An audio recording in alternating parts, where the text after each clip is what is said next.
प्रभु यीशु मसीह के तेजस्वी और सामर्थी नाम में आज फिर दिनांक 3 दिसंबर दिन शुक्रवार को हम आप सबका स्वागत करते हैं। आज के दिन के लिए वचन लिया गया है दूसरा सामुएल की पुस्तक उसका 24 अध्याय उसका 14 पद। दाऊद ने गाद से कहा, मैं बड़े संकट में हूँ, हम यहोवा के हाथ में पड़े, क्योंकि उसकी दया बड़ी है, परंतु मनुष्य के हाथ में मैं ना पड़ूंगा। परमेश्वर में प्रिय लोगों, हम जब वचन को पढ़ते हैं तो हमें पता चलता है कि हमारा परमेश्वर दयालु है। वो महान दया का करने वाला है। वो एक दयालु परमेश्वर है जो हमें अपनी आशीषों से, अपनी दयाओं से, अपने अनुग्रह से हमें परिपूर्ण रखता है। और शायद यही कारण है कि हम मनुष्य इस धरती पर रहते हुए कितने पाप करते जाता है, लेकिन फिर भी परमेश्वर अपनी दया करके समय पे समय दिया जाता है। यहाँ तब दाऊद है तो भी ये कहता है कि मैं बड़े संकट में पड़ा हूँ। क्या हुआ था यहाँ दाऊद को जब वो वचन बोलता है? वचन अगर हम पढ़ेंगे दूसरा सामुएल की पुस्तक उसका 23 और 24 अध्याय तो हमें ये पता चलता है कि दाऊद ने इस्राएलियों की गिनती करनी चालू कर दी। वो यह पता करना चाहता था कि हमारे पास कितने लोग हैं, हमारे पास कितने सैनिक हैं।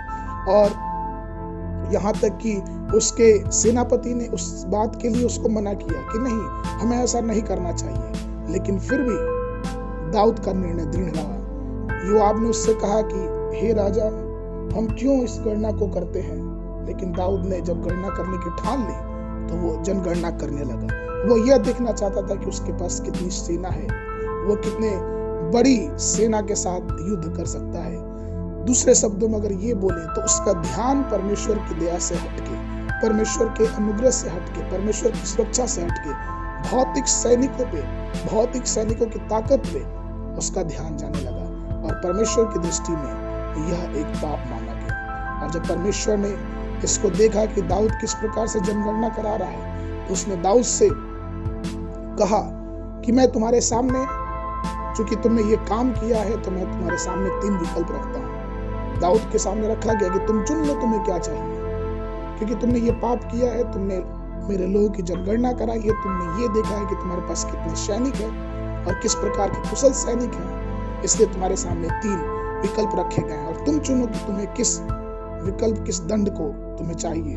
पहला विकल्प परमेश्वर ने उसके सामने रखा कि तुम चाहो तो इस देश में 7 वर्ष तक अकाल मिलेगा, तुम चाहो तो 3 महीने तक तुम्हारे शत्रु तुम्हारा पीछा करते रहेंगे, और तुम चाहो तो इस देश में 3 दिन तक विपत्ति आए। और तब दाऊद व्याकुल होकर अपने हृदय में इस वचन को कहता है जो हमने भी पढ़ा कि दाऊद ने गाद से कहा, मैं बड़े संकट में हूँ, हम यहोवा के हाथ में पड़े, क्योंकि उसकी दया बड़ी है, परंतु मनुष्य के हाथ में मैं ना पड़ूंगा। उसने कहा कि परमेश्वर, आपकी जो मर्जी है वो हमारे सामने करिए। मैंने पाप किया है, मैंने गलती की है, और इस गलती का दंड मुझे भोगना पड़ेगा। और वो इस बात को जानता था कि ये अच्छा है कि हम परमेश्वर के हाथ में पड़े, क्योंकि परमेश्वर दयालु है। वो कष्ट देके खुश नहीं होता, वो दंड देके आनंदित नहीं होता। और इसलिए दाऊद कहता है कि मनुष्य के हाथ में पड़ने से अच्छा है कि हम परमेश्वर के हाथ में पड़े।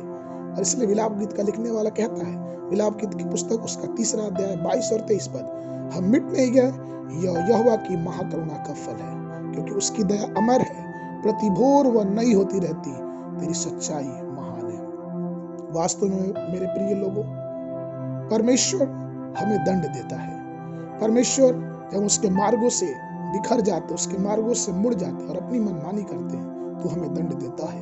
लेकिन उसकी ताड़ना, उसका दंड एक दया की ताड़ना होती है। वो हमें सिखाना चाहता है कि हम किस प्रकार से फिर परमेश्वर के धर्म के मार्गों में आ जाए। और इसलिए तो नीति वचन का लिखने वाला 28 और उसके 13 में कहता है, जो अपने अपराध को छिपा रखता है उसका कार्य सफल नहीं होता, परंतु जो उसको मान लेता और छोड़ भी देता है उस पर दया की जाएगी। हम अगर मनुष्यों की बात करें तो मनुष्यों की दया की एक सीमा होती है, लेकिन परमेश्वर की दया की कोई सीमा नहीं होता। जब मनुष्य हम पे दया करता है तो वो समय के साथ अपनी दया भी बदल लेता है। लेकिन प्रभु मेरे प्रिय लोगों, हमारा परमेश्वर एक अनुग्रह करने वाला, एक दयालु परमेश्वर है, और उसकी दया हमेशा हमेशा के लिए बनी रहती है। इसीलिए दाऊद इस बात को जानता था कि मनुष्यों के हाथ में पड़ने से भला है कि हम परमेश्वर के हाथ में पड़े। इसलिए आइए हम परमेश्वर की दया की पुकार करें, उसकी करुणा की पुकार करें, जो प्रति भोर हमारे जीवन में नई होती रहती है।